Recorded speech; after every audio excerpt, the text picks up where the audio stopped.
Welcome to the one and only Interior Design Book Podcast, Decorating by the Book, hosted by Suzy Chase from her dining room table in New York City. Join Suzy for conversations about the latest and greatest interior design books with the authors who wrote them. I'm Melba Levick. We're doing this podcast about our book, which is called Casa Santa Fe. There's something about Santa Fe that seems otherworldly to me. A land of ancient cultures nestled in a new country. The mountains, the narrow streets and mud houses, where the Native American culture, the Spanish culture, and the American West intersect. The oldest and highest capital city in the United States, situated at an elevation of 7,199 feet above sea level. So let's kick things off with some of the hallmarks of Santa Fe style. Well, the hallmarks of the Santa Fe style have ancient origins, of course, and the ancestral Pueblo, or what used to be called the Anasazi tradition. This tradition readily transformed through the course of the Spanish colonial presence and later through the Mexican early American. So each of these traditions have lent themselves to it. And you see that whether it's puddled adobe, or what we call Vigas, or peeled timber ponderosa pines in the ceilings, all the way through to the kind of a gracile nature of the buildings. They kind of ebb and flow across kind of a litany of different types of fabrics, historic structural features. So you have wood frame doors. You usually have very thick walls. You have, as I noted, peeled beam ceilings, posts. You have portales or arcades. You have patios or patios that are central to kind of the indoor-outdoor living arrangement. And of course, many of the buildings that we see in Santa Fe proper are typified by kind of either a beige or light brown to dark brown mud coating. Is actually built into the city codes. But this was original to the original buildings, beginning with, for example, the Palacio, the Palace of the Governors, which was saved in 1910, and it became the centerpiece for all the developments thereafter for the preservation of existing historic buildings. That was Rubén Mendoza. And Rubén, you're an archaeologist, author, photographer, and founding faculty member, California State University, Monterey Bay. Plus, you're the co-author and co-editor of several design books. For the design book process, I would imagine you would have to be in tune with each other when you and Melba Levick, the photographer, collaborated on this book. How does the collaboration work when an internationally acclaimed architecture and design photographer and an archaeologist and architectural historian team up? We began the book in the midst of COVID, and so that made it a challenge for contacts in the community. And I have a number of contacts there who work at the Museum of Indian Arts and Cultures and the Bureau of Anthropology. And so Melba and I have met repeatedly over the course of this process. And then she, in her long practice of meeting, greeting, and so forth, has been able to enter these communities very fluidly. And suddenly she has friends everywhere. And so that has been instrumental in being able to identify the kinds of houses that the community itself sees as important to this process. Melba was very much engaged with the kind of material there. It's a photographer's paradise. And in the process, we ended up with twice as many houses than we had originally planned. But what that ultimately did was allowed for the integration of more and more design elements into a book that I believe, and so far everyone I've talked to believes, is really a masterpiece of sorts insofar as design, style, and tradition in a community that is literally hundreds of years old. So I'd love to dive in and chat about three of the homes in the book. The first, the Roque Lobato house. Is that how you pronounce it? Roque Lobato, yes. Or House of Spirits, constructed in 1785, deemed one of Santa Fe's most significant historic homes by the magazine Antiques in 2007. The house underwent a thorough remodel by its current owners, Dr. Carl L. Horn and his wife Susan, along with architect Craig Hoops. The renovation was intended to evoke the era identified with famed Mayanist Sylvanus Griswold Morley, who purchased the house in 1910. I would love for you to chat about the renovation and Morley. For one, I was particularly honored to be able to visit this particular home and speak with Dr. Carl Horn and Susan. They were absolutely gracious hosts. We sat down in their living room, and I literally took it all in because I am a Mesoamericanist. In other words, much of my career has been dominated by the study of pre-Columbian architecture, and Sylvanus Griswold Morley was one of the leading proponents for the protection and preservation of Mayan monuments all over the Yucatan Peninsula. He also happened to be a spy during World War I for the U.S. government, and he was a particularly interesting character on many different levels.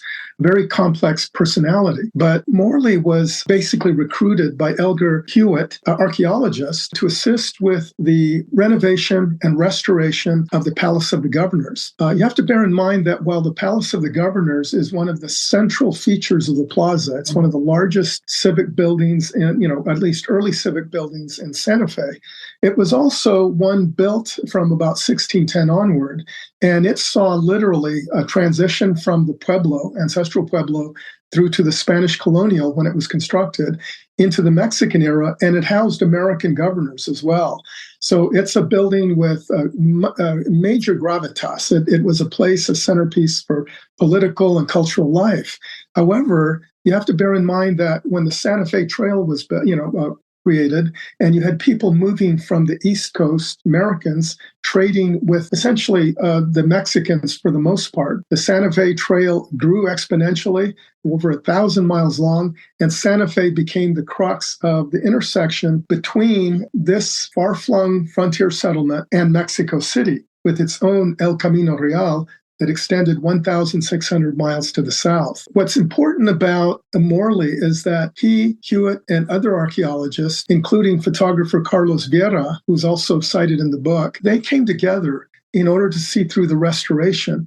And as a result, that restoration became pivotal to saving the Santa Fe style, because many of those who had come from the East saw the buildings as primitive. They saw them as rustic. They saw them as un-American. And so there was a move to demolish or to modify the buildings to give them more of a Victorian style, especially in the late 1800s, or for that matter, create a New England style. And in fact, there was a period with the Palace of the Governors where they had begun to add wooden ornaments, which were essentially Victorian stylistic elements. And the building fell into disrepair, and it was about to be demolished. And Hewett and his colleagues, including Morley, stepped in, and they began to advocate for its preservation.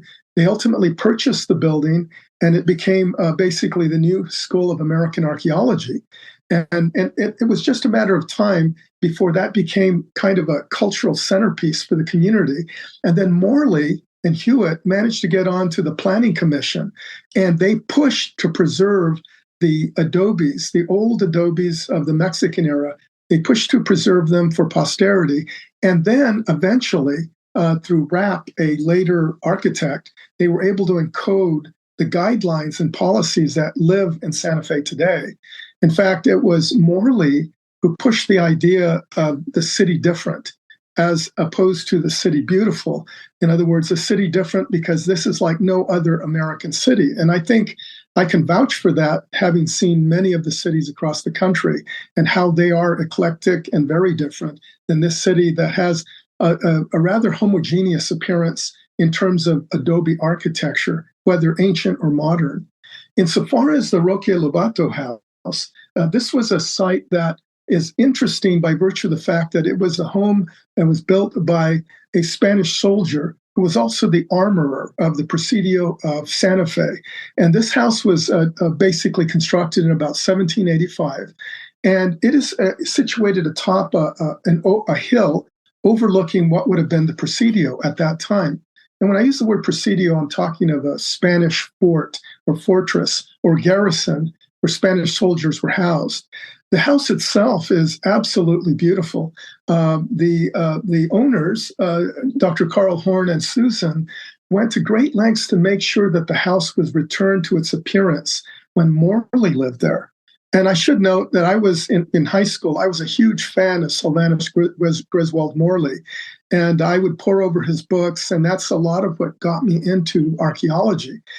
His work here or there in Santa Fe ultimately translated to the restoration and preservation of Mesa Verde, Chaco Canyon, ultimately places like Chichén Itzá in Mexico, where he was situated for several years and engaged in the restoration of that site, where literally millions of people each year visit this site that really is the product of his work.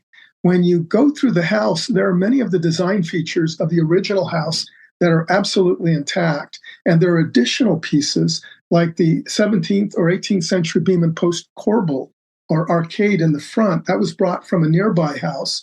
And that particular house maintained a more stylized woodwork, and that was integrated into the portal or the portico right at the front as you enter the house. The day I arrived there, there was a significant downpour, and the horns were there to greet me. They were absolutely wonderful, as I noted, and we did a tour of the house. And literally, there were many features of the house that I would love to see integrated into my own home. In fact, so much so that I plan to redesign my living room in the Santa Fe style, which might sound like an obsession. But after I saw their home, I was absolutely convinced that that was the way to go. The building, as I've already noted, is one that dates to 1785, and it's gone through quite a history. But again, the horns made sure that many of the original stylistic elements, the interiors, the arcades, and so forth, were preserved. Sylvanus Griswold Morley's addition of board and batten woodwork for a wainscot around the living room is absolutely perfect. And while it may have departed somewhat from the Spanish style, it does show the American influence of that time. So you have this melange of both early American elements, as well as Spanish colonial and Mexican interiors, with artistic works from the ancestral Pueblo or Anasazi, Mogollon, and other cultures, mixed with more recent Mexican works, santos or statuary and bultos that are kind of the religious tradition Spanish colonial era. The whole art and furnishings by William Penhallow Henderson are just incredible. Yes, I agree.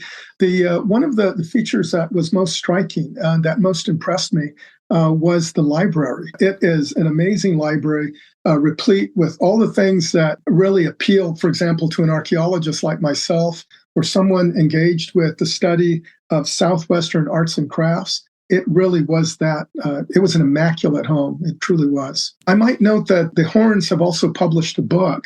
Their son is engaged in all of this, and they wrote a book about the house, which I collected, and which is really quite appealing. I like how the library is basically half pottery and half books. When you look at it, it works. All too often, we collectors will often mix our materials, and strew them across our bookshelves along with books. But in this particular case, this was beautifully done. So moving on to Casa Hankison, a historic adobe structure. You say this adobe exudes a distinctive old New Mexico charm and an ambience that modern construction simply can't replicate. The exact date of construction remains unknown. So was there just not much information on this building? I would think you could visually date a building by inspecting it. I'm so curious about that. I do historic assessments on the Monterey Bay. I've been doing these for years. There in Santa Fe, you are dealing with mud brick architecture, often coated with layers of either mud or stucco, usually lime veneers. And one of the things that happens is because these buildings are so organic, people through the years will modify them, add to them, build off of them, but retain the original style, which is now part of the city code. And as a result, what ends up happening is the building at the core ends up encased or surrounded or amended with additional buildings that don't necessarily follow the original stylistic reference of the original historic fabric. And in the case of this building, this started out as a mill, a Spanish mill, And so it's hard to define what the core of that building was. In this particular case, I'm sure that if we go back to the historical record, there's got to be a reference to this original building in the Presidio records. Those aren't always digitized or accessible, but I can assure you, if given more time, I could get to the bottom of it. So in this particular instance, what I did was I projected to the 1700s, and I believe the building, at least the core building, was constructed in about the 1720s or 30s. And then the building was essentially abandoned, went through a period in which it began to go into a period of dilapidation.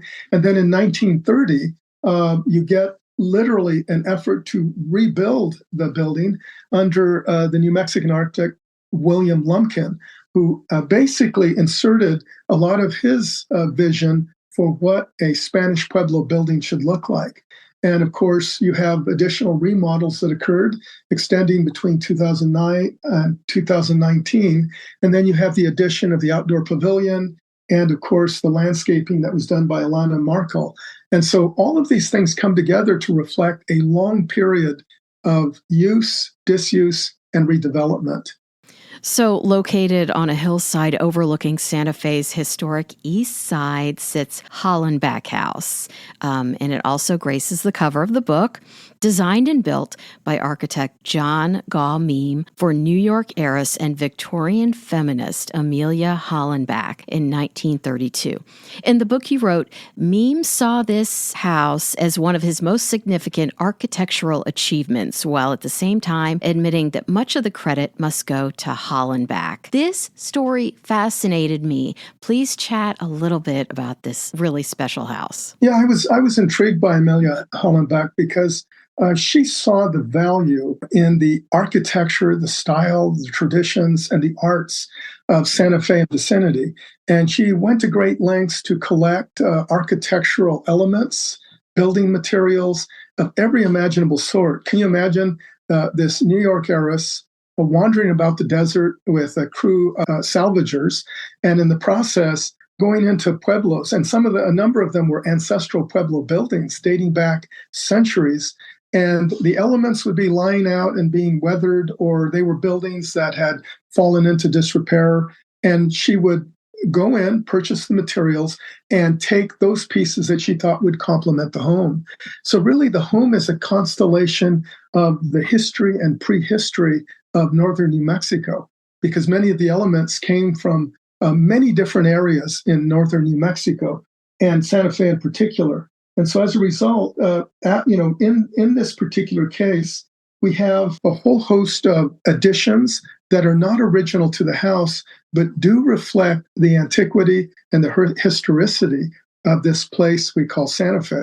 And so when I saw the pictures that Melba produced of this house, I was particularly taken. And it would have been one of those houses I myself did not get to, but I did visit with about a dozen folks there in Santa Fe during my 1 month stay in Adobe, 100-year-old Adobe there in downtown Santa Fe. But if you look at the house, the doors, labor de menado is a term that characterizes the deeply inset and carved wooden doors of the Spanish colonial period. We find them originating in Andalusian Spain under the Moors, and they are usually very ornate and elaborate, and we do see that here. We also see the massive hand-hewn vigas and the corbels that uphold those vigas, again, exemplifying not only the architecture of Santa Fe, but some of those religious architectural traditions like the main churches there in San Juan, where you have these exact same elements. The corridors, the doors, the flooring, all of it fits with an ancestral Pueblo design mystique. And so for me, seeing the front of this house, I was convinced that was the picture that needed to be on the cover. And essentially, Melba had already seen that as well. So, Melba, I think in this photo, the shadows really make it. It looked like it was getting ready to rain or it just had rained. Can you talk a little bit about that photo? Yes, it was a stormy sky, but it was the end of that golden light. It was the end of the afternoon when the sun just went below those dark clouds. And it created a light that was absolutely fantastic. So I was just going like crazy and trying to capture that. It didn't last that long. And I was able to get shots, of also the portals, which were just illuminated. It just looked otherworldly. It was very, very beautiful and mysterious and very Santa Fe. The drama. And this went back and forth. I mean, with the publisher, they weren't sure because they thought this photo might look a little sad or might look a little, just stormy. But I was pretty convinced that this was the dramatic photo that really captured the Santa Fe feeling, this kind of mystery of this conjunction of cultures and just beauty that's on a mountaintop. And we fought for it, and they deferred to our passion in wanting this photo on the cover. And I think it really did work out really well. As you were writing and researching this book, did you discover anything new that you didn't know before? Well, for my part, there were a lot of details, because I've written and published on the material culture, architecture, and traditions of California and the American Southwest. I was trained at the University of Arizona, and so I was constantly surrounded and kind of embedded in traditions that included Adobe structures, included Mexican and Spanish colonial and indigenous elements. And so when I began the research on this, one of the things that stood out to me, and I don't know that it's particularly well known, although it has been written about, is that archaeologists were instrumental in saving essentially the Palace of the Governors. And they were absolutely fastidious in the effort to restore it, as well as to propagate the idea of a Santa Fe style. And so it really began with them. But before I entered the fray and Melba and I began to collaborate on this, the architects that I heard about most were Rapp and Meem, and each of them contributed significantly. And in fact, Meem was instrumental in seeing the city code embedded with the Santa Fe style. So he takes the lion's share of the credit for what has become the tradition there. But the tradition has ancient roots. And as I investigated further, not only were these archaeologists, including Sylvanus Griswold Morley, significant to my understanding of the place, but when Melba returned from her first stay in Santa Fe, she kept making reference to the Kivas in the individual households that she was photographing. And, the Kiva Fireplace was a term that was not one I was accustomed to. And it's very common commonly used there in Santa Fe, but it's almost like an isolate because I know these as hornos. We know them with a lot of other terms, but the folks there, especially during the Pueblo revival period in the 1920s and 30s, decided that these ovens, these fireplaces built into the corners of the rooms looked like kivas. They were round. They had elements that suggested a kiva, and a kiva, of course, being a Pueblo religious building. Typically, these can be traced all the way back to the pit houses of the 700s, 800 AD. These eventually evolved into ritual chambers that, where various groups, what we call sodalities or clans, would meet and converge over religion and politics. Clearly, that hasn't gone away. And in the process of doing that, these then became subterranean structures. And then in the pueblos of the Rio Grande, they were actually being built on the surface. So you see these massive round structures, and they do suggest, at least the fireplaces suggest kivas. The kiva, when I first heard it, I thought, well, that's kind of sacrilegious to use that. I was actually hesitant to use the term, but then I began researching these kivas further and found that there were Native Americans of ancestral Pueblo descent who acknowledged the use of the term, but also acknowledged that for Pueblos, it was a term that could be construed as hurtful, problematic, and many of them have accepted it to one degree or another, but it's part of the lore of the Pueblo revival movement. So you can argue on one hand, they're acknowledging the contributions and traditions of the ancestral Pueblo, but at the same time, by using the term, they misappropriate and use it in a context which is probably not appropriate. Nevertheless, the term has stuck, and it is used in the book. It is defined accordingly. So, Melba, what about you? What is one thing or more that you discovered doing this book? For me, it's a discovery through and through. I mean, how the 4 or even 5 cultures are. I mean, it's a place where the indigenous and Mexican and Spanish and American West come together. So where can we find you both on the web and social media? I'm a recently retired professor from Cal State University, Monterey Bay, but I'm also an architectural historian and archaeologist.